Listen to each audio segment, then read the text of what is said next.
ناظرین کرام، آج کا گرم مسئلہ طالبان اور پاکستان کے درمیان جو افغانستان کی حکومت سے بھی متعلق ہے اور طالبان کے اپنے ممبران بھی کچھ اس میں شامل ہیں، استنبول میں ہو رہی ہے۔ لیکن آج کی خبر یہ ہے کہ یہ مذاکرات ڈیڈ لاک پہ پہنچ چکے ہیں۔ وہ ڈیڈ لاک پہ کیوں پہنچے ہیں، ہم آج اس پہ بات کریں گے۔ کیا یہ مذاکرات کسی نہج پہ پہنچ پائیں گے؟ کیا انڈیا اور ٹی ٹی پی پراکسی ہیں افغانستان کی؟ افغانستان حکومت کیوں معاہدے پہ دستخط کرنے کو، لکھ کر کچھ دینے کو تیار نہیں ہے؟ ہم ان تمام اینگلز کو پرکھیں گے، جانچیں گے اور گفتگو کریں گے۔ میرے ساتھ رہیے۔ دوسرے دن استنبول میں جب میٹنگ ہوئی طالبان کے ریپریزنٹیٹیو آپ کہہ لیں ریپریزنٹیٹیوز کی، افغانستانی حکومت کی اور پاکستان کی، تو میری نظر سے انس ملک کی رپورٹ گزری، ٹویٹ کی فارم میں تھی، 2 ٹویٹس تھیں جو آپ کو اسکرین پہ اس وقت میرے ایڈیٹر دکھا رہے ہیں۔ اس میں یہ بات کی گئی کہ پہلے تو طالبان کو یہ بتانے کی، سمجھانے کی کوشش کی گئی تھی کہ یہ کراس بارڈر ٹیررزم آپ کی طرف سے ہو رہا ہے۔ وہ ماننے کو تیار نہیں تھے۔ اگر وہ ماننے کو ہی تیار نہیں تھے تو کیا وہ جھک مارنے آئے تھے وہاں پہ؟ بہرحال ان کو افغانیوں کے جو ٹیررسٹ تھے جن کو مارا گیا تھا، ان کے اوریجنل آئی ڈی کارڈز دکھائے گئے، ان کو ان کے جو مختلف شواہد تھے، باڈی سے شناخت کرائی گئی، شکل سے شناخت کرائی گئی۔ لیکن اس سے اہم بات یہ ہے کہ افغانستان کی حکومت نے کسی بھی قسم کے ایگریمنٹ کے اوپر دستخط کرنے سے انکار کر دیا ہے۔ اور استنبول میں مذاکرات میں اسی گفتگو کے دوران انہوں نے پاکستان کو یہ آفر کری تھی کہ ہم ٹی ٹی پی کو ایل او سی بارڈر سے پیچھے لے جاتے ہیں، لیکن پاکستان اس پہ راضی نہیں ہوا اور پاکستان کی ڈیمانڈ تھی کہ ان کو مستقل طور پہ ایلیمینیٹ کیا جائے، ان کو ختم کیا جائے۔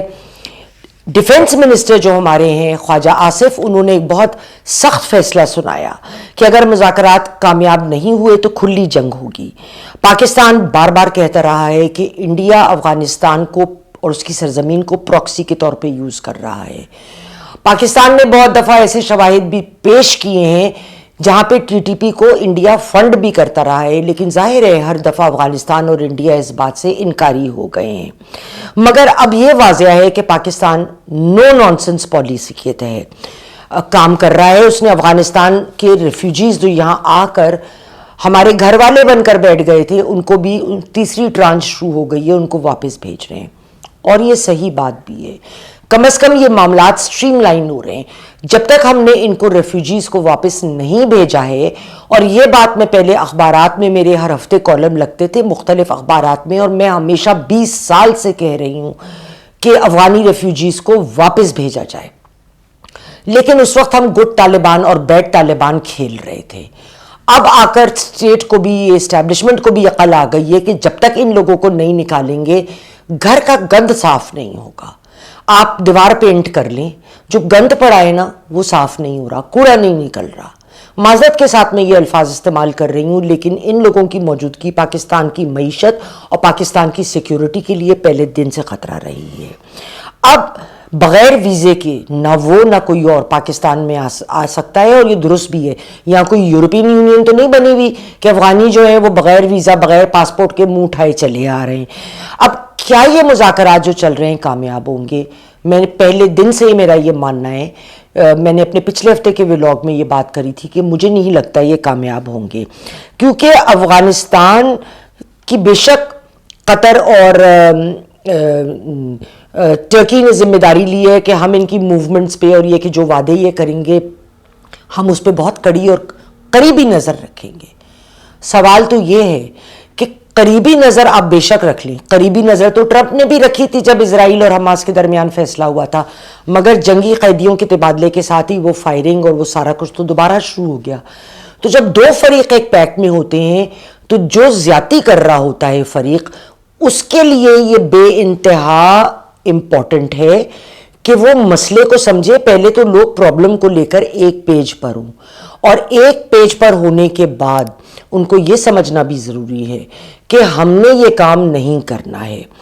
اب اگر امپلیمنٹ کوئی ایگریمنٹ ہوگا نہیں رائٹنگ میں تو وہ امپلیمنٹ بھی نہیں ہوگا، اور زبانی کلامی اگر رہے گا جو کہ افغانستان چاہتا ہے تو آپ لوگوں کو پتا ہے کہ پہلے بھی تو زبانی کلامی کتنے معاہدے ہوئے ہیں. ڈورن لائن تو اس میں سے ایک ہے, وہ تو اس سے بھی انکاری ہیں, اور ہزاروں کوئی ٹریڈ کے معاہدے تھے, کوئی معاہدے تھے, کوئی 10-15 ہو چکے ہیں, اور ہر معاہدہ افغانستان نے توڑا ہے. تو آپ ان کی گڈ ول کے اوپر انحصار نہیں کر سکتے, چاہے جو بھی ملک ذمہ لے لے, جب تک اس کے فریق آپس میں ایک باہمی مفاہمت سے ایک مسئلے کو ختم کرنے کی خواہش نہ رکھیں. جب خواہش رکھیں گے تو اگلا قدم اٹھائیں گے, یعنی تحریری معاہدہ. تو مجھے تو یہ آج جو رپورٹ آئی کہ وہ سٹیل میٹ ہو گئی ہے, وہ انکاری ہیں کرنے کے لیے کوئی سائن, مجھے تو بھائی یہی سمجھ آئی ہے کہ ان کا جو خواہش ہے وہ ہے ہی نہیں. میرے نزدیک یہ جو اس وقت ہوا ہے یہ ایک ٹیمپریری سیز فائر ہے, یہ کوئی ڈیفینیٹو کنکلوژن بالکل بھی نہیں ہے. اور اس میں جو انڈیا ہے, ٹی ٹی پی ہے اس وقت, اور افغانستان ہے, وہ ایک پیج پر ہیں. جب تک افغانستان اپنی معیشت کو سامنے نہیں رکھتا, اس پہ فوکس نہیں کرتا, ریجنل الائنسز نہیں بناتا, امپورٹس اور ایکسپورٹس پہ توجہ نہیں دیتا, ٹریڈ کی خواہش نہیں رکھتا, تب تک یہ ممکن نہیں ہے کہ یہاں پر کسی قسم کی مفاہمت ہو سکے. لیکن اگر یہ مذاکرات فیل ہو جاتے ہیں تو اگلا قدم کیا ہوگا؟ میرے خیال میں ایک بہت سخت قسم کی اسٹریٹجی مرتب کی جائے گی, اور پاکستان اپنے ٹارگیٹڈ اٹیکس کو کنٹینیو کرے گا, اور اس چیز سے پھر دوبارہ افغان حکومت نہیں نکل پائے گی. اس وقت بھی میرے خیال میں جو انہوں نے مانا ہے, یہ جو بھی گفتگو چل رہی ہے, وہ اس لیے ہے کہ وہ کہہ سکیں کہ بھئی ہم تو کوشش کر رہے تھے لیکن اب وہ معاملہ سیٹ نہیں ہوا پاکستان نے, ہم نے تو کہا تھا کہ لوگوں کو پیچھے لے جائیں, وہ مانے نہیں. مطلب یہ کہ پتلی گلی سے نکلنا کہ ہمارے پاس کوئی بات کرنے کو مل جائے.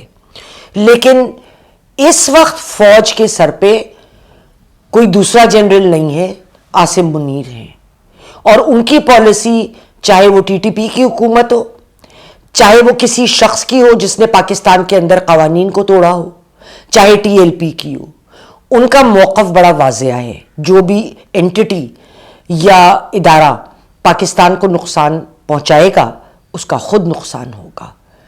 آگے جیسے جیسے معاملات ڈیولپ ہوں گے, ناظرین کرام, میں پروگرام لے کے آپ کے سامنے حاضر ہوں گی. تب تک کے لیے خدا حافظ.